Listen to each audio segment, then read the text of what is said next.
Welcome to the Bluestocking Circle podcast, Lady Nerds on Popular Culture.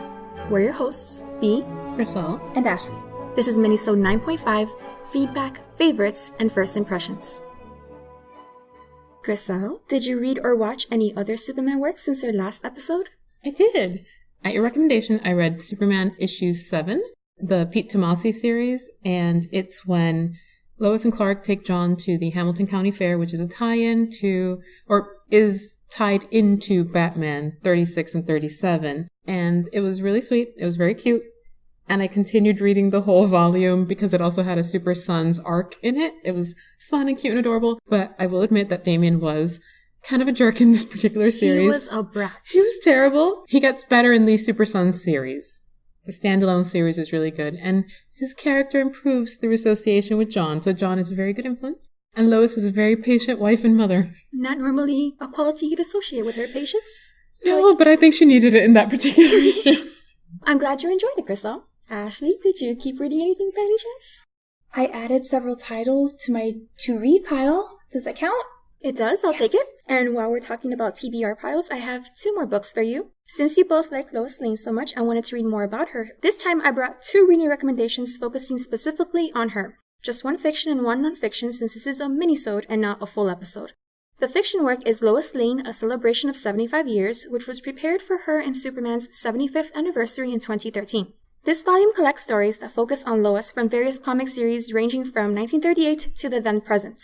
The stories include the really notable ones that everyone should read, like Action Comics #1, to a few lesser-known gems. Be aware that some of these older stories in particular are incredibly sexist, but I think their inclusion is necessary to show what the character has been through over the decades, and the section introductions do place them in context. Ashley, I showed you this book already, and there was 1 page in particular that made you scream. Yes, I remember. The title of it, I think, is called The Lois Lane, the Fattest Girl in Metropolis, or something like that. And that's all you really need to know. I was so offended. We were talking about how Superman is Superman and he can do super things. And, oh, Lois, you've put on weight. You're too fat for me to carry. Really? I quite enjoy your Superman voice there. It's low, as Superman should speak. But, yes, I was not impressed with that particular comic, I will say. Poor Lois. So you can expect some things along those lines in that collection, but I think it is a great collection focusing specifically again on her character. The non-fiction work is Investigating Lois Lane, The Turbulent History of the Daily Planet's Ace Reporter by Tim Hanley, who we'll be reading more of in the near future. We will. This is an in-depth exploration of the character's history that is very well researched as well as engaging. If you read only 1 book about Lois, make it this one. However, there are many more options, from Gwenda Bond's young adult trilogy about Lois to an academic collection of essays discussing her character in the context of feminist theories, to a whole bunch of other stuff out there. And I feel compelled to read every single one. So if you're looking for anything in particular about Lois Lane, ask us at Blue Sock Circle. I have a follow-up. I fact-checked myself because I am the kind of person who can admit when she's wrong. And in episode 9, I referred to a particular arc in the New 52 Batman/Superman series. I cited issues 13 through 15, which is sort of correct, as I was referring to an arc that involves Lois Lane and Catwoman. They are also in issues 13 through 15. However, this is not the arc I was looking for. So much for Google image searching. I actually meant to cite issues 1 through 3, which appear in Volume 1 Crossworld, and both arcs look very visually similar, hence my confusion. I like it mostly for the art. It's an interesting story. That particular arc, I think, is worth reading as like one of the few things in the New 52 that I recommend. I have a follow-up to your follow-up. Don't read any of the New 52. None of it. Don't read Injustice either, which Gricel recommended last time. I love Injustice. I was the hostess. I was polite, kept quiet. Don't read it.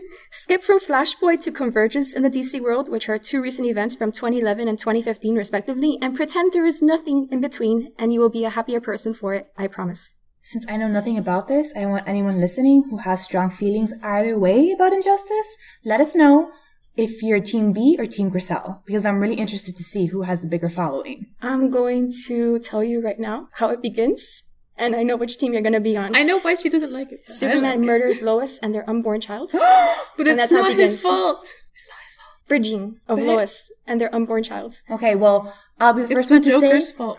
Okay, so I will start it off. Blue Sox Circle listeners, I am Team B. I'm sorry, Gricel. It's a good story.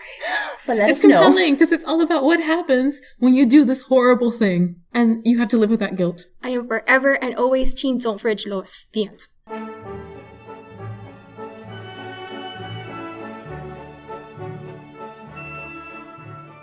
In the last episode, I confessed I chose my first college major, journalism, because of Lois Lane. So my question for you this time is, what is the biggest real-life action you have taken because of a favorite fictional character or work? If I say Bridget Jones, B will probably murder me. Especially after the Injustice recommendation. But it is true, but I will keep it to myself. Either way, I will own up to being highly intrigued by science after a highly idealized understanding of forensic pathology inspired by Agent Scully. We all love Agent Scully. And I also credit my very short-lived stint as a Wiccan to Buffy's Willow. Interesting. But middle school me was very intrigued by the dark side, or the not dark side of whatever was going on in Buffy. It did, however, set me on a path that increased my interest in folklore, fairy tales, and world religions, resulting in the Gricel you know today.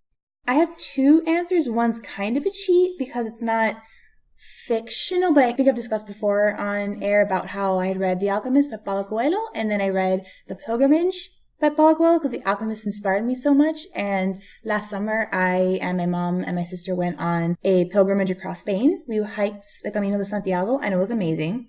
If that's kind of a cheat, I have a full one.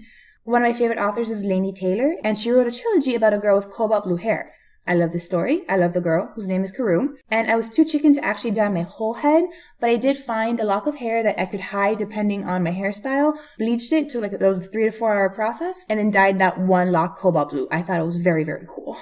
I think I've mentioned before that I took fencing lessons because of my great love of both The Princess Bride and Zorro. In addition, I learned the language because of a book, namely Bloomability by Sharon Creech. This is a very normal book with neither monsters nor magic, so I would never have chosen it for myself, but my mother gave it to me because she said the girl on the cover looked like me.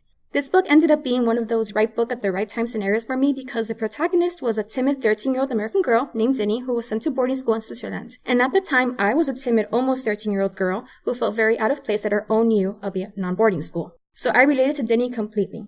When it came time to choose a foreign language at my new school, I chose Italian since that's what Zinni learned in the book. And I continued studying it through college. And that worked out really well because one of the reasons I was hired at my first lab is that the head of the lab wanted someone who spoke Italian. So thank you, Sharon Creech. That's really cool. That's cool, yeah.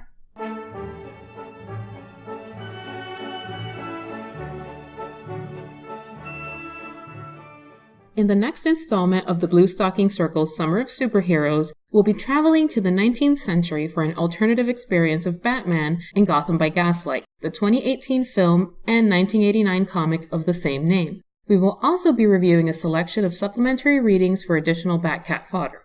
You can find our official syllabus in the show notes. But first, our newbie, Ashley, will tell us what she thinks about Gotham by Gaslight. Okay. I don't think much, because I don't know much. I know as much about Batman as I do about Superman, and I can give you the highlights.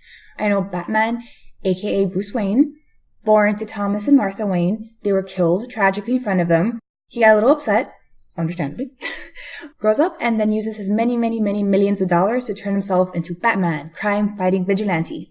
I'm going to assume that this is a lot like the Sherlock Christmas special, if anyone saw it a couple of years ago, where the whole story, like the characters that we know gets transferred to the Victorian era.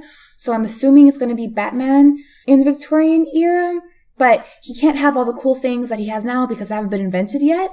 So he's going to have Victorian era cool things. So actually in my head as I'm talking about it, I'm almost imagining him like steampunky Gotham by Gaslight. So now I'm kind of thinking it's going to be maybe a little like soulless, the world, if Batman has to be in it. I'm not telling you anything, but keep going. Well, I'm really here for it if that's what... It sounds really cool in my head, so now I'm really excited to read it, if that's right. Okay. I might not be right, judging by the looks on your faces. You might not be right, or you might be. I am saying nothing. All I know is that Selena Kyle wears a jaunty top hat. She does. I do like top hats.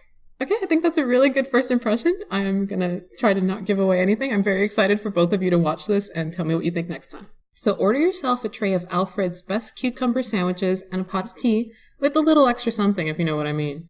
And get ready to dive into the dark and dangerous world of Victorian Gotham. That concludes this episode of the Bluestocking Circle podcast. For the show notes, visit thebluestockingcircle.com. Find us on Twitter, Tumblr, Instagram, Pinterest, and pretty much everywhere at BlueSockCircle. That's Blue, S-O-X, Circle. Email us at thebluestockingcircle@gmail.com and join the conversation. You can also find us on Apple Podcasts, Google Play, and now Spotify, so please rate, review, and subscribe to help us grow. Cheers!